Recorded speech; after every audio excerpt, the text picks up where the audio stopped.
আচ্ছা অসুবিধা নেই, তোর বিছানা করুম, তুই কোনো চিন্তা করিস আগে নাস্তা খেলো। এই কুলসুম তুই কোনাই, ঘরে মেহমান আছে বুঝছনি, একটা চা কিছু দেবো না। হাইটা নয়, নিজের চা নিজে লই খান। আচ্ছা মোবাইল তুই বল, আর চলে চা লই আয়ের। এই নে চা খা। আচ্ছা কুলসুম, জগতে হানিও নাই, এক যোগ হানি দিবে না কেনা। হাইটা নয়, হাইটা ন আর কি এবারে বান্ধবী কোন নিজের হানি নিজে লই খান। আমি চেয়ারম্যান দিলে কি হইছে, আমার মতো কত মানুষ ঘুরে আনিছে। কি রে তুই কোনে যাস? না চেয়ারম্যান সাহেব, আর বিচার লাগবে না, হানিও লাগবে না, আর বউ আমার বউ তো অনেক ভালো আছে।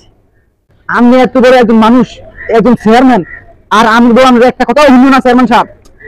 উল্টা ভাবির কথা শুনে আমি চুপে গেলাম, বিষয়টা আমি দিতে এলাম না। এর মোবাইল শুন, একটা মাইয়া নিজের বাসা বাড়ির তোল আর ঘরে আইছে সারাটা জীবন, আরে রান্না করে খাবার